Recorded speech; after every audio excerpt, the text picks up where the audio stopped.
of departments and agencies was placed on the President's shoulders. And so there were the seeds of the problems that we're having today. But while this has been a challenge for us for many decades, the seriousness of it has been magnified by two things that have been occurring over the last 20 years. One is complexity. The world has gotten much more complex, and it is moving much faster. And so we are in our vertical stovepipes wearing concrete shoes against a world that is incredibly complex and rapidly moving. We essentially have a 1947 organizational design and maybe a 1950s management doctrine in the 21st century. And one of the conclusions in the project is the gap between our capabilities and speed and the demands that are being placed upon us is widening. And that's why I often say, if you didn't like what happened over the last 7 or 8 years, unless we make some fundamental changes, you are not going to like what's coming in the future. Okay, I'm ready for the next one. Okay, why now to do national security reform? We have some tremendous benefits in this regard. As you may know, the Vice President, Mr. Biden, has been a big supporter of the new National Security Act. When he was chairman of the Senate Foreign Relations Committee, he held some hearings. He called for a new National Security Act. He had an advisory group on national security reform, of which I was a member.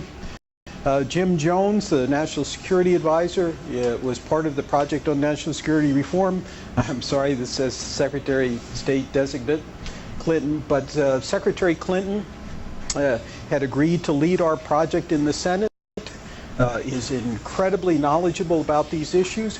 She was on the Joint Forces Command Transformation Advisory Group, so she has heard from JIFCOM for many years about the interagency problems, so she's very knowledgeable. Secretary Gates and Admiral Mullen have been long-term supporters. Admiral Blair was the deputy executive director of the Project on National Security Reform. There was a little article in the newspaper today where he had to respond to more questions from the Senate Select Committee on Intelligence. He talked about being the deputy executive director and some of the recommendations he's pushing. Jim Steinberg, who's going to be the deputy secretary of state. Michelle Flournoy, the undersecretary of defense for policy. And we've worked lots of congressional leaders. I probably met with 25 senators and 50 congressmen. So the stars are beginning to align with us.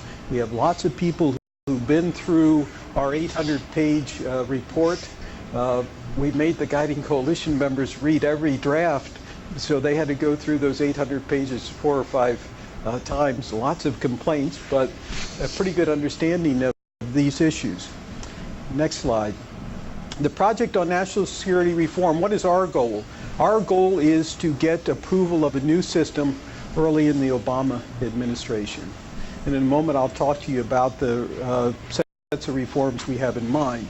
An important point is that we see national security reform as having 2 phases. The first phase is the interagency system. That space between the departments and the president.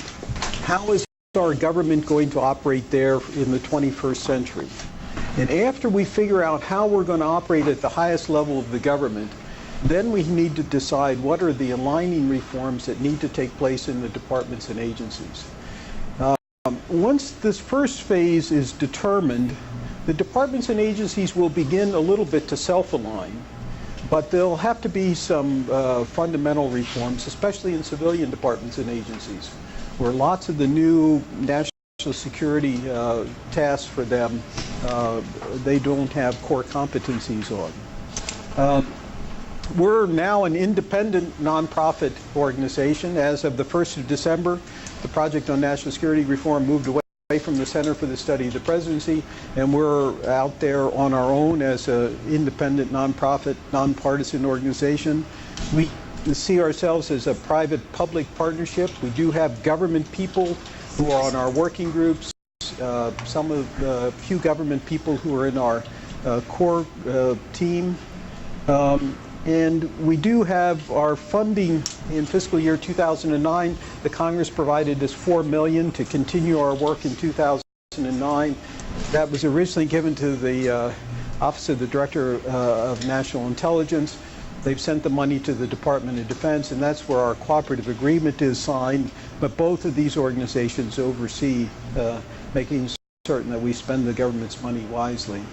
Next slide, please. We have three sets of reforms in mind. The first are executive orders and presidential directives. There's a tremendous amount that can be done under existing authority, and we have been working on those ideas. And one of the ideas we've been pushing, and I think is being adopted by the Obama administration, is to merge the NSC and HSC.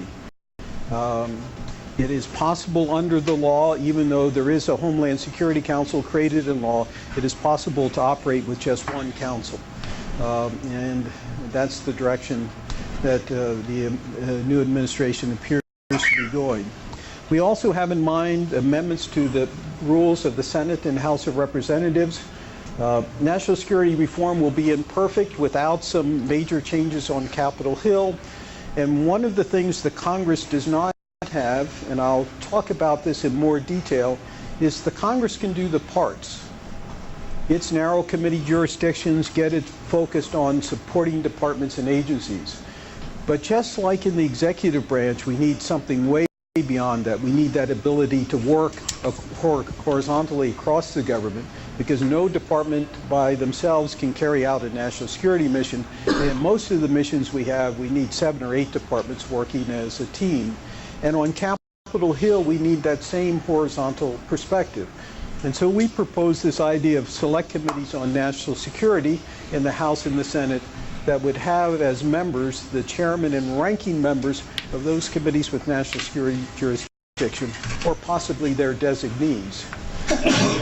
This select committee would own that space between the departments and the president, that interagency space. And then the last thing that we have in mind is the new National Security Act. That issue of, if lots of things can be done with existing authority, for the 21st century, what kinds of new authority is required in the executive branch for us to be well organized? The next slide, please. Okay, let me talk about the overarching problems. These are the 5 problems that we have really been hammering on in our project. And right at the top of this list is the fact that the system is grossly imbalanced. We have incredibly powerful departments and agencies. That's where all the resources are. That's where the linkages with the Congress exist. And we have very weak integrating mechanisms. The National Security Council and the National Security Council staff and the Homeland Security Council and the Homeland Security Council staff, they're all advisory. They only have advisory responsibilities. So we have a headquarters without any headquarters powers. It's incredibly small, and because we don't have the right concept for this, when presidents come in, they say, I'm going to cut the NSC staff in half. So we have this little tiny headquarters sitting on top of a 4 million person national security system.